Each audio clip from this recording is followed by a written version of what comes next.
आज हम पढ़ेंगे मुज्तबा हुसैन का लिखा मज़मून यूनेस्को की छतरी।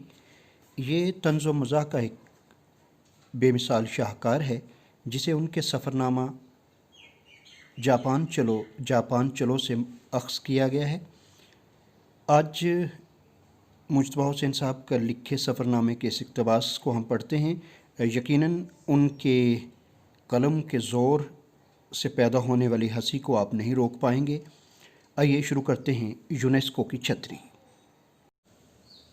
यूनेस्को की छतरी वो हमें टोक्यो में दूसरे दिन मिली और हमने उसी दिन अपनी बीवी को ख़त लिखा। वो हमें आज मिली है। देखने में कुछ ख़ास नहीं मगर फिर भी अच्छी है। अब हमें इसी की रफ़ाकत में टोक्यो के शब व रोज़ गुजारने हैं और इसी के साए में रहना है। 8 दिन बाद हम अपने होटल में गहरी नींद से लुत्फ़ अंदोज़ हो रहे थे कि फ़ोन की घंटी बजी। नींद से जागकर फ़ोन का रिसीवर उठाया तो पता चला कि हिंदुस्तान से फ़ोन आया है।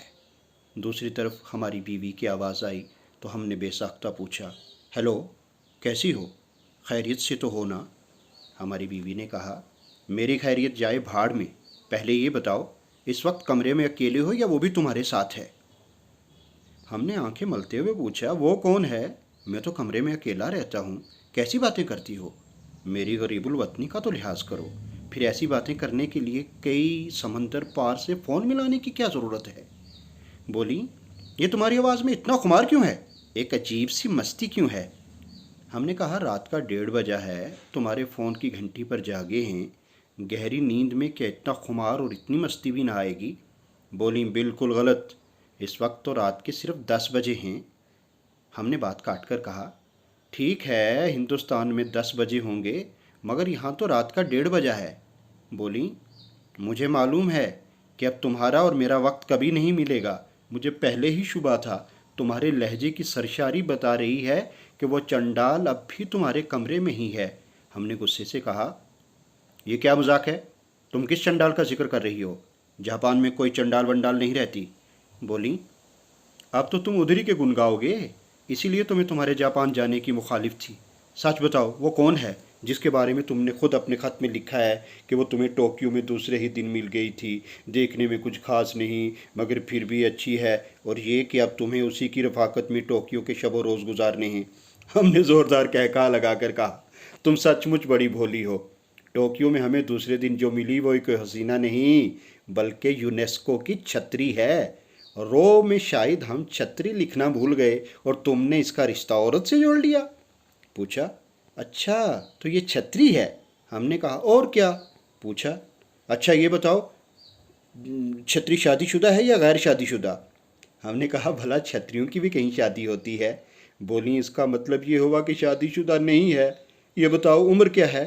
हमने कहा, बड़ी पुरानी छतरी है, इससे पहले भी कई लोग इसे इस्तेमाल कर चुके हैं। बोली, आए हाय, कुछ तो अपनी उम्र का लिहाज करो। अब तुम्हें कौन सी गैर मुस्तामिला चीज़ मिलेगी? मर्द की ज़ात ही ऐसी होती है, रस्सी जल जाती है पर बल नहीं जाता। फिर अपने लहजे में गमकीनी और रिक्कत तारी करते हुए बोली, खुदा के लिए राह रास्त पर आ जाओ। तुम्हारी औलाद अब शादी के काबिल हो रही है और तुम्हें अब भी नई छतरियों की तलाश है। हमने कहा, तुम्हारा इल्ज़ाम बिल्कुल गलत है। यहाँ ऐसा कोई सिलसिला नहीं है। मैंने अपने ख़त में जिसका जिक्र किया है वो सचमुच छतरी है। कहो तो तुम्हारे सर की कसम खाता हूँ जिसे मैंने हमेशा अजीज़ रखा है। बोली, अच्छा तो तुम मेरे सर की इज़्ज़त करते हो, तभी तो मेरे सर पर एक नई छतरी ला रहे हो। ये कहकर हमारी बीवी ने धड़ से फ़ोन रख दिया और हिंदुस्तान से थोड़ी देर के लिए अचानक जो हमारा रिश्ता कायम हो गया था वो टूट गया। नींद कोसों दूर भाग गई। हमें हिंदुस्तान छोड़े हुए 11 दिन हो गए थे। कोफत होती रही कि यूनेस्को की छतरी ने खामखा गड़बड़ कर दी, वरना हमें अपनी बीवी से कितनी अहम और ज़रूरी बातें करनी थीं। अपने वतनी अजीज़ का हाल पूछना था, ये जानना था कि हमारे बगैर हिंदुस्तान कैसा लग रहा है, क्या अब भी तरक्की कर रहा है, हमारे पीछे सूरज वक्त पर तुलू हो रहा है या नहीं, हमारे बगैर कहीं चाँद की रोशनी मांद तो नहीं पड़ गई। इन ज़रूरी बातों के अलावा कुछ गैर ज़रूरी बातें भी करना थीं। मसलन हमारे निकलते वक्त पकवान की गैस ख़त्म हो गई थी, ये आई या नहीं। एक दोस्त को मिट्टी का तेल इकट्ठा करके पहुंचाने के लिए कहा था, ये मिला या नहीं। बिजली कटने वाली थी, कटी या नहीं। ہم جب چلے تھے تو آندھرا پردیش کے چیف منسٹر کا تقرر زیر تصفیہ تھا، اس کا تصفیہ ہو گیا یا ہماری واپسی کا انتظار کیا جا رہا ہے، ایسی ہی کئی باتیں تھیں، مگر یونیسکو کی چھتری نے ٹانگ اڑا دی۔ بیوی پر سخت غصہ بھی آیا کہ محترمہ کی اولاد اب شادی کے قابل ہو گئی ہے، لیکن اب تک ہم پر شک کرنے کی عادت نہیں گئی۔ عورت کی ذات ہی ایسی ہوتی ہے، رسی جل جاتی ہے پر بل نہیں جاتا۔ اصل غصہ تو اس بات پر تھا کہ اس ٹرنک کال پر کم از کم 100 روپے کا خرچہ تو آ ہی جائے گا، جو بالآخر ہماری جیب سے ادا ہوگا۔ نیند اچٹ گئی تو بس اچٹتی ہی چلی گئی۔ گھڑی دیکھی تو 3 بج رہے تھے۔ کمرے کی کھڑکی کھولی تو ٹوکیو کی سڑکوں کو بدستور مصروف پایا۔ کھڑکی سے نظر ہٹائی تو میز کے برابر رکھی ہوئی یونیسکو کی وہ چھتری نظر آ گئی جو فساد کی اصل جڑ تھی۔ 10 دن پہلے ہم یونیسکو کے سیمینار کے افتتاحی اجلاس میں پہنچے تھے تو یونیسکو کی عہدیدار مس جو نے ہمیں کئی اشیاء دینے کے بعد کہا تھا، میں یہ چھتری بھی آپ کو سونپ رہی ہوں۔ ٹوکیو کا موسم بڑا غیر یقینی ہوتا ہے، کسی بھی وقت بارش ہو سکتی ہے۔ اس چھتری کو ہمیشہ اپنے پاس رکھیے۔ دیگر اشیاء تو آپ کی نجی ملکیت بن گئیں، لیکن خیال رہے یہ چھتری یونیسکو کی ملکیت ہے۔ جب تک جاپان میں رہیں اسے اپنے پاس رکھیے اور جاتے ہوئے ہمیں واپس دے جائیے تاکہ یہ یونیسکو کے دیگر سیمیناروں میں آنے والے مندوبین کے استعمال میں آ سکے۔ ہم نے مس جو کے ہاتھ سے چھتری کو لیتے ہوئے کہا، مس جو، ہم نے ہمیشہ چھتری کے استعمال سے گریز کیا ہے۔ برسات تو ہمارے پاس بھی ہوتی ہے، لیکن ہم بھیگنے کو زیادہ ترجیح دیتے ہیں یا موقع پاتے ہی دوسرے کے چھتری کے نیچے گھس جاتے ہیں۔ غریب آدمی کی زندگی بہر طور گزر جاتی ہے۔ چھتری کو ہر جگہ اپنے ساتھ ٹنگائی پھرنا ہمیں پسند نہیں۔ چھتری تو پھر چھتری ہے، ہم تو اپنی بیوی کو بھی کبھی اپنے ساتھ لے جانے کے روادار نہیں ہیں۔ مس جو نے ہنس کر کہا، 35 دن اس چھتری کو اپنے ساتھ رکھیے، ہندوستان جانے کے بعد آپ شاید اپنی بیوی کو چھتری کے نام البدل کے طور پر رکھنے لے جائیں گے۔ عادت اور سنگت بڑی بری چیز ہے۔ ہم نے کہا، آگے کا حال ہم نہیں جانتے، چونکہ یہ یونیسکو کی ملکیت ہے، اس لیے چھتری کی حفاظت کرنے کی پوری کوشش کریں گے، بیوی کی طرح نہیں، محبوبہ کی طرح دل و جان سے عزیز رکھیں گے۔ یہ پلاسٹک کی چھتری تھی جس کے مٹھ پر گم ٹیپ سے چپکا ہوا ہمارا نام تھا، مسٹر حسین، انڈیا۔ ہو بہو ایسی ہی چھتریاں سیمینار کے دیگر مندوبین کے حوالے بھی کر دی گئی تھیں۔ ہم اس چھتری کو لے کر کانفرنس روم میں آئے تو یوں لگا جیسے ہمارے پیروں تلے سے زمین نکل رہی ہو۔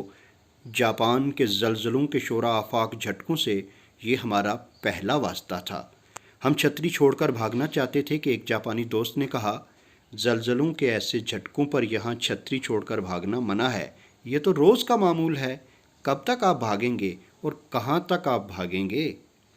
سیمینار کے دیگر مندوبین بھی ہراساں تھے، بلکہ سری لنکا کے مندوب مسٹر جیاکوڈی تو اتنے خوفزدہ ہو گئے کہ گھبراہٹ میں اچانک یونیسکو کی چھتری کھول کر کھڑے ہو گئے۔ زلزلے کا زور تھما تو ہم نے مس جو سے کہا، بی بی، ہمیں آسمان سے آنے والی بلاؤں سے بالکل ڈر نہیں لگتا۔ فلک کج رفتار سے یوں بھی ہماری پرانی آشنائی ہے، ہمیں کوئی ایسی چھتری دیجیے جو ہمیں زمین کے نیچے سے آنے والی بلاؤں سے محفوظ رکھ سکے۔ جاپان اتنا ترقی یافتہ ملک ہے، آپ نے ایسی چھتری ضرور ایجاد کی ہوگی۔ وہ مسکرا کر چلی گئیں تو سری لنکا کے مسٹر جیاکوڈی تھر تھر کانپتے ہوئے ہمارے پاس آئے اور کہنے لگے، مسٹر حسین، میں کل ہی جاپان سے چلا جاؤں گا، مجھے ایسے دہلانے والے سیمینار نہیں چاہیے۔ اگر یہ روز کا معمول ہے تو میں یہاں بقیہ دن کیسے گزاروں گا؟ سری لنکا میں میرے 2 چھوٹے اور معصوم بچے ہیں، ان کی ایک معصوم ماں بھی ہے، ان کا کیا ہوگا؟ ہم نے کہا، مسٹر جیاکوڈی، آپ تو پھر بھی مزے میں ہیں، ہمارے تو 4 بچے ہیں۔ یہ اور بات ہے کہ آپ کے بچوں کی طرح معصوم نہیں ہے، ایک بیوی ہے جو اتفاق سے معصوم ہے، اور اوپر سے یونیسکو کی چھتری بھی اب ہمارے سائے عاطفت میں چلی آئی ہے۔ صاحبو، ہم جاپان کو ذرا دل جمعی اور اطمینان کے ساتھ دیکھنا چاہتے تھے، لیکن ہماری یہ خواہش محض اس لیے پوری نہیں ہوئی کہ یونیسکو کی چھتری ہمارے ساتھ تھی۔ محض اس چھتری کی خاطر ہمیں ایک ہی مقام کو 2 مرتبہ دیکھنا پڑتا تھا۔ پہلی مرتبہ اس مقام کو دیکھنے جاتے تھے اور دوسری مرتبہ اس مقام سے اپنی بھولی ہوئی چھتری کو واپس لانے جاتے تھے۔ جاپان ریڈیو بھی 2 مرتبہ گئے، ایک مرتبہ اپنا انٹرویو ریکارڈ کروانے اور دوسری مرتبہ یونیسکو کی چھتری کو واپس لانے کے لیے۔ جاپان کی زنانہ یونیورسٹی میں بھی 2 مرتبہ گئے، एक मर्तबा अपना खैर मकदम करवाने के लिए और दूसरी मर्तबा अपनी छतरी को वापस लाने के लिए। अगरचे थाईलैंड की मंदूब मिस प्रेनिया का ख्याल था कि हम जानबूझकर ज़राना यूनिवर्सिटी में अपनी छतरी भूल आए ताकि वहाँ एक बार और जाने का बहाना हाथ आ सके। उनका कहना था हमारी भूल भी बड़ी सोची समझी होती है। खैर, दुनिया की ज़ुबान को कौन रोक सकता है, और दुनिया ने कब किसका भला चाहा है।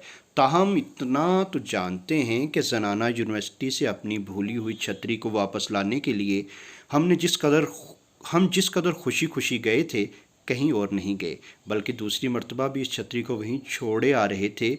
बुरा हो यूनिवर्सिटी के ओहदेदार का कि हमारे दबे पांव वापस जाते वक्त पुकार का कहा, मिस्टर हुसैन, आप जिस छतरी को लेने आए हैं उसे फिर भूले जा रहे हैं।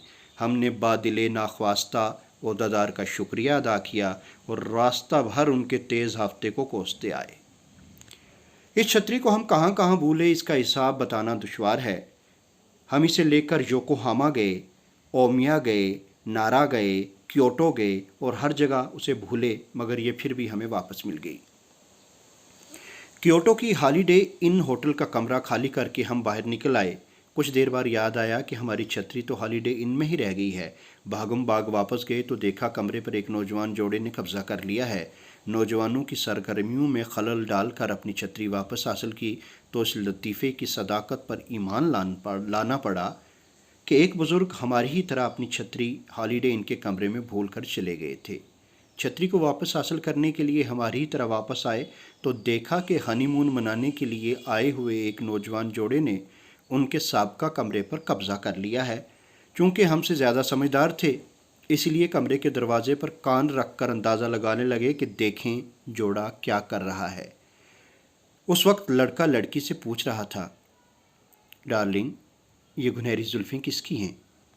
लड़की बोली, तुम्हारी हैं। और ये हिरनी जैसी आंखें किसकी हैं? लड़की बोली, ये भी तुम्हारी हैं। और ये मोती जैसे दांत? लड़की बोली, ये भी तुम्हारे हैं। इन मुकालमों को सुनकर बड़े मियाँ परेशान हो गए और चीख कर बोले, बरखुरदार, जब मामला छतरी तक पहुँच जाए तो ख्याल रहे कि ये तुम्हारी नहीं, मेरी है। साहिबो, इस छतरी से हमारे कमज़ोर हाफ़से का रिश्ता कुछ इतना उस्तवार हो गया था कि आधी रात को अचानक नींद से जाग कर इस छतरी को तलाश करते थे। जापान में सारे मुकामात पर छतरियाँ रखने के स्टैंड होते हैं। छतरी को स्टैंड में रख कर मुकफ़ल कीजिए और कुंजी अपने साथ लेते जाइए। 2 मरतबा हम छतरी के स्टैंड की कुंजी भूल गए। कुंजी को ना मिलना था, ना मिली। बेचारे स्टैंड वाले को फाजिल कुंजी का सहारा लेना पड़ा। गरज इस छतरी ने हमें जापान में जगह जगह रुसवा किया। किसी मुकाम की सैर करने वापस जाने के लिए यूनेस्को की बस में बैठते तो अचानक हमें छतरी की याद आ जाती और हम उसे लेने को बस से कूद पड़ते। एक पब्लिशिंग कंपनी का मुआयना करने के बाद हम बस में वापस चले आए और मामूल के मुताबिक फिर छतरी की तलाश में निकल खड़े हुए। आधे घंटे की तलाश के बाद मायूस होकर बस में खाली हाथ लौटे तो देखा कि छतरी हमारी निशिस्त पर आराम कर रही है। बस ड्राइवर को भी हमारी आदत का अंदाज़ा हो गया था। बस चलाने से पहले पूछता था, क्या मिस्टर हुसैन की छतरी बस में आ गई है? असबात में जवाब मिलता तो कहता, इसका मतलब ये हुआ कि सारे मंदूबीन बस में आ चुके हैं। अवामुन्नास की इत्तला के लिए ये अर्ज़ करते चलें कि जापान में क़याम के दौरान हमें सिर्फ़ 2 मिनट के लिए इस छतरी को इस्तेमाल करने का मौका मिला था। ग़ालिबन टोक्यो में हमारी आमद का ही फैज़ था कि मौसम अचानक खुशगवार हो गया। जापानी भी हैरान थे कि आखिर मौसम को क्या हो गया है। हम उन पर इस राज को फाश नहीं करना चाहते थे कि मौसम की यह खुशगवारी हमारी देन है, वरना वो हमें वहीं रोक लेते। एक दिन ज़रा सी बूंदाबांदी हुई तो हमने कहा, चलो आज इस छतरी को इस्तेमाल करके देख लेते हैं। मगर वो थी जापानी छतरी, हमसे खुलने का नाम न लेती थी। एक जापानी की खिदमत हासिल करके छतरी खुलवाई, लेकिन इधर छतरी खुली उधर बरसात रुक गई। चारों नाचार दूसरे जापानी की खिदमत हासिल करके छतरी बंद करवाई। जब इस छतरी के दोबारा हसूल के पीछे टैक्सियों और ट्रेनों में खासी रकम खर्च कर चुके और जापान को छोड़ने में सिर्फ 8 दिन बाकी रह गए तो एक दिन हमने छतरियों की एक दुकान पर इस छतरी की कीमत पूछी। पता चला कि 1000 येन की है। इसके बाद हमने उस रकम को जोड़ा जो हमारी गायब दिमागी के बायस इस छतरी पर खर्च हुई थी। मालूम हुआ कि कुल 5000 येन खर्च हुए हैं। वाज़ा रहे उस रकम में ट्रंक कॉल का 100 रुपये का बिल भी शामिल है, जिसे हमारी बीवी ने इस छतरी से घबरा कर हमें किया था। आदमी को हिसाब के मामले में ईमानदार रहना चाहिए। जब सेमिनार ख़त्म हुआ तो विदाई तकरीब के बाद हमने सीना तान कर बड़े फ़ख्र के साथ इस छतरी को मिस जो के हवाले किया, बल्कि जोश व जुनून में फ़ारसी में यहाँ तक कह दिया, सपुर्दुम बतुमाया ख्वेशरा। मिस जो ने हंसकर कहा, मिस्टर हुसैन, अब आप हिंदुस्तान जाकर अपनी बीवी को भी इसी तरह साथ रखिएगा जिस तरह हमारी छतरी को रखा करते थे। हमने कहा, मिस जो, इस छतरी की वजह से अब तो हमें सचमुच किसी को साथ रखने की आदत हो गई है। हम तो कहते हैं कि इस छतरी ने जापान में हमें अपनी बीवी की अदम मौजूदगी का एहसास ही न होने दिया। ये अब छतरी नहीं, सचमुच हमारी बीवी बन गई है। ज़रा देखिए तो सही कि हमने इसे कितना कम इस्तेमाल किया है, 35 दिन में सिर्फ़ एक बार। मिस जो ने हंसते हंसते इस छतरी की मुठ पर से गम टेप को छीला और हमारा नाम निकाल दिया। हमारे दिल पर एक बिजली सी गिरी। तड़प कर बोले, मिस जो, इस छतरी पर से हमारा नाम ज़रा आहिस्ता निकालिए, दिल पर चोटें सी पड़ रही हैं। इतना कहने के बाद न जाने क्यों हमारी आंखों में आंसू आ गए। हमें टोक्यो से हिंदुस्तान आए 35 दिन बीत चुके हैं, लेकिन ये छतरी अब भी हमारे जहन में खट से खुल जाती है, अगरचे हम उसे खोलना नहीं जानते थे। न जाने कौन इस छतरी को हमारे जहन में खोल देता है। ये छतरी जो टोक्यो के बाज़ारों में हमारे साथ रहती थी, ये छतरी जिसकी मदद से हमने योकोहामा के समंदर की रेत पर न जाने क्या क्या शक्लें बनाई थीं। माउंट फ्यूजी के दामन में ये हमारी रफ़ीक थी। जापान के देहातों की गर्द इस पर जमी थी। नारा के पगोडों में ये हमारी हमरकाब थी। क्योटो के गेशा घरों में ये एक चश्मदीद गवाह के तौर पर हमारे साथी थी। इस छतरी के साए में अब कितनी जवान यादें पल रही हैं।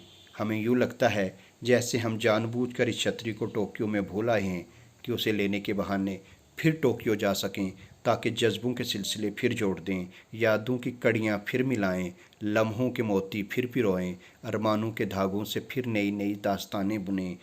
है यूनेस्को की छतरी, हमारी हमदम, हमारी रफ़ीक, उदास न होना। हम तुझे दोबारा हासिल करने के लिए फिर आएंगे, हमारी राहों में आंखें बिछाए रखना। क्या अजब है कि अब की बार हम बादल बनकर तुझ पर बरसने आ जाएं।